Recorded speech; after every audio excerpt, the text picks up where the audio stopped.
But we're going to show you how to find your path of least resistance, because we know for sure that you are source energy in physical bodies, and we know for sure that your life has helped you to define what you want, and that you have launched rockets of desire that have caused a trend. They've caused a path. These continuing identifying of what you want has caused a momentum. It's caused a becoming. It's caused an expansion of your being. It's caused an evolution of who you are. It's caused an expansion of the source within you. And it's big, and it matters, and it's real, and it's vivid. But you've got to get in the receptive mode of it in order to get in sync with it. Your athletes know when they're in the zone, and that's all it is.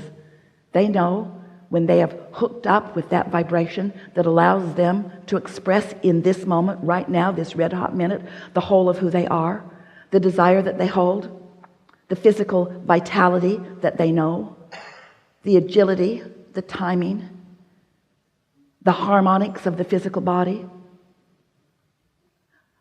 the ability of the body to respond to the vibrational harmonics. They know that it's a physical game. Of course they do. Of course you're in a physical game, but it's a head game. It's a vibration game. It's a vibration game. It's a vibration game. It's an alignment game. Alignment trumps everything. So often there are things that you don't want to give up. I don't want to give that up. We say, if we were standing in your physical shoes, we would be willing to give up everything but alignment. Because in alignment, everything that you want must be yours. In alignment, you find the receptive mode. And when you find the receptive mode, then you are tuned in, tapped in, turned on. Then you're in the right place at the right time. Then amazing things happen, and the universe demonstrates to you over and over and over and over and over again how blessed you are, how loved you are, how aware of you we all are, you see. Until big things and small things that you would say don't amount to very much, demonstrate to you your constant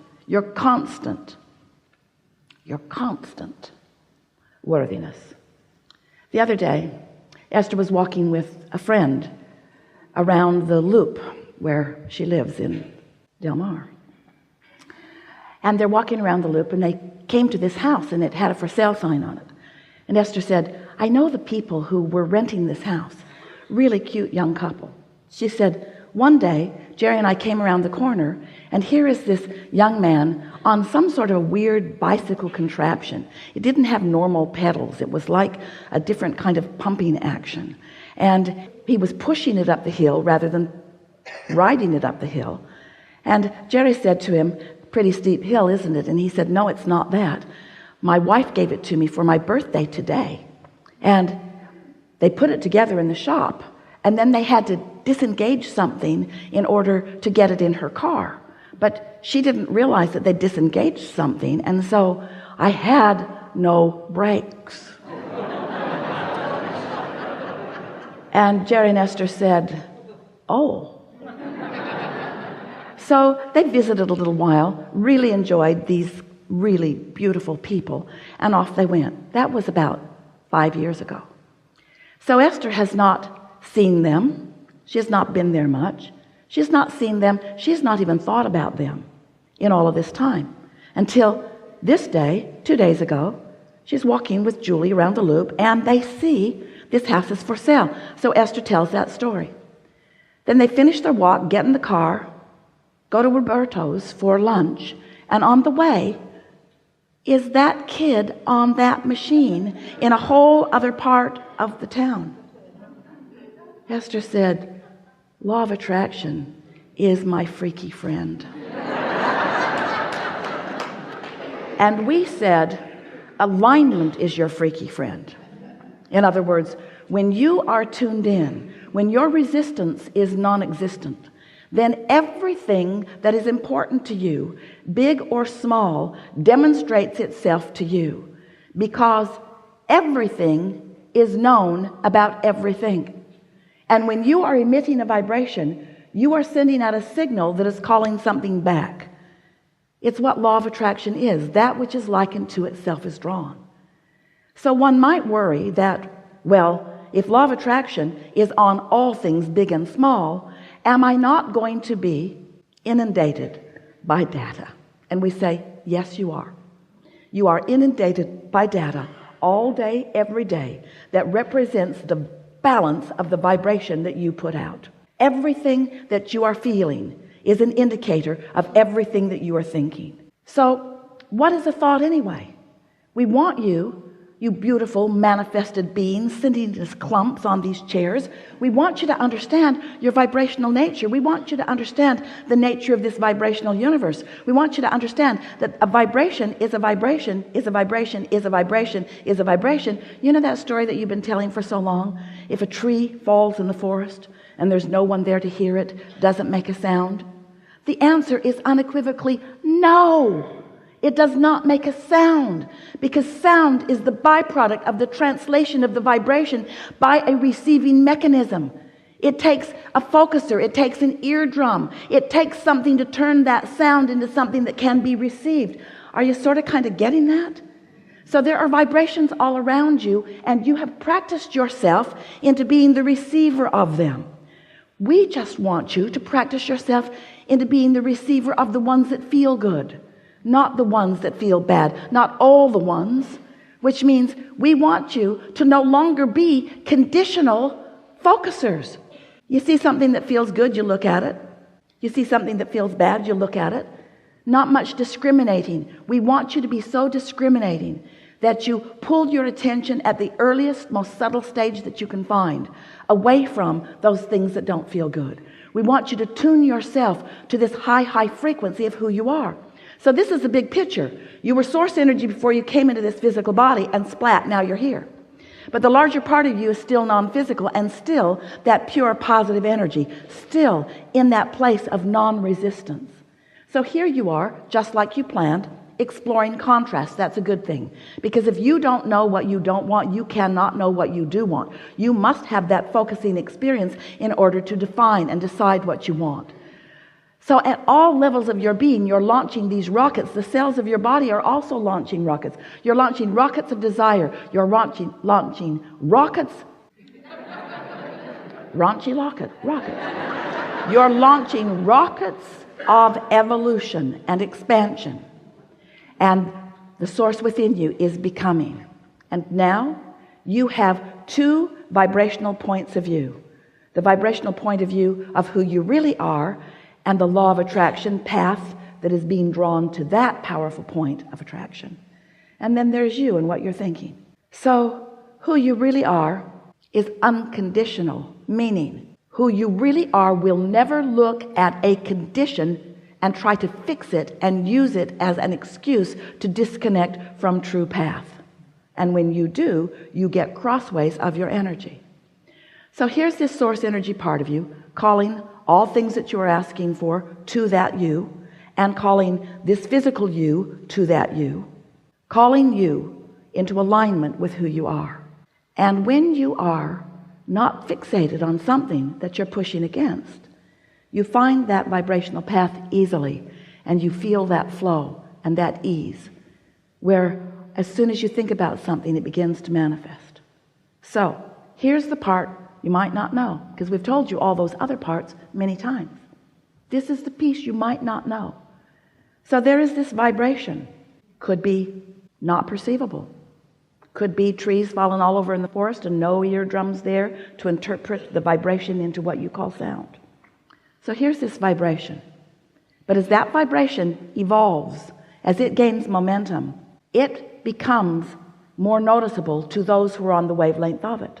So then the first manifestation, let's call it a manifestation, the first you turning a thought to a thing, the first manifestation of this vibration is a thought occurs to you, and an emotion is so close on the heels of it you can't tell which came first, the emotion or the thought. But there they are, an emotion within you that is a manifestation of that vibration. And now you're rocking and rolling. Now you are on the path. Now you are in the perceptive mode. So here's this thought. Let's call it your path. And here you are with this thought on this path.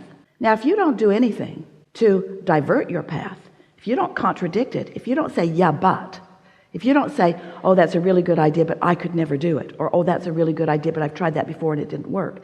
If you don't take that path and divert it, the momentum of that path is going to increase. And as the momentum of that path increases, now your ability to perceive even more is going to happen. So now it's not just a thought and a feeling. Now you're beginning to rendezvous with blue bicycle contraptions in places. In other words, now manifestations are happening that are evidence to you of your path. Hear it, your not diluted path, your not convoluted path, your not contradicted path, you're not shooting myself in the foot path, you're not defensive path, you're not justifying path, you're not rationalizing path. Just a pure thought that is not contested with a belief that you've practiced. So what are you going to do? You have a lot of beliefs. You have a lot of beliefs that do not serve you. And the reason we know that is because you have a lot of desires that have not manifested fully. They get to the idea phase and then you kill them with contradictory thought that doesn't feel good when you think it. It doesn't feel good when you think it. So what most of you do, even though it didn't feel good when you thought it, because you weren't seeking alignment with source, because you didn't understand all that it meant. You weren't seeking alignment with your own inner being or alignment with your own desires. You sought alignment with somebody else's opinion. And they have so many differing opinions. We don't know how. You just don't go out of your mind as you talk to so many people about so many things, as you convince yourselves why you can't do this and why you can't do this, or why they shouldn't do that and why they shouldn't do that. What we want you to understand is that if you could leave the peanut gallery out of everything that matters to you and not dilute or divert your path, that momentum from a vibration to a thought, to an idea, to an emotion, to a rendezvous, to full manifestation would happen with you all day, every day, on everything that matters to you, on everything that matters to you. And if it's not happening, it's for one reason and one reason only. You're introducing contradiction to your vibrational equation. And it's all right. Everybody does it. You just don't want to do it so much that you feel negative emotion about it. When you feel negative emotion about it, that's your clue to do something different. So here's an example. So let's say that you have a very clear sense of how you want to feel today. So you go over to someone's house. Maybe you're related to them. And they're having a no good, very bad day. And so you sit in the middle of it and you listen to them squabbling and you watch a sort of escalation of it. Maybe they're children, maybe it's adults and children, a mixture of some sort of people in disagreement with each other about something. So now, if you have been following your path of least resistance for a while and you are tuned in, tapped in, turned on, now you are in a position where you can experience and live and feel the joyful experience of living unconditional love, because you are so in alignment with who you are. You've practiced it so well. Your vibration is so strong that even though this is going on, it's not ringing your bells. It's not hooking you in. You're not feeling any defensiveness. You don't feel like helping the victim in the scenario. You don't feel like piling on to the one that's being picked on. In other words, you are vibrationally aloof from it. There's no hook for you in this situation. So you can sit there, you can be there, you can be unconditional. Here's a condition that is happening that's making all of them nuts, and it's not making you nuts because you are in a different vibrational place. It's not threatening you. You don't feel defensive about it. You don't feel like you need to defend anybody else about it. You are tuned in, tapped in, turned on. You've been down that road so many times. You have found your place in it, and you're sitting there, and you may be the only one at that party having a good time, but you are, and what's going on doesn't matter.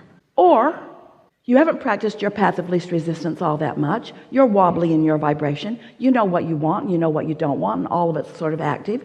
And so you sort of blunder into this experience and they're not getting along, and you notice it and you're annoyed by it, and then you're trying to pick a side and you really think that that was unnecessary. You really didn't need to say that. No, this is going to get a lot worse before it gets better. And so you sit there and you're sort of gritting your teeth and you're trying to ignore it, but you really can't. And now they're looking at you like, what do you think about this? And you're looking away, and they're thinking, well, why are you looking away? And you're thinking, well, I'm looking away because you're all making me nuts and I don't really like being here and I'm all out of whack. And then you finally do leave. You finally do leave. You finally, now this is the part we want you to hear.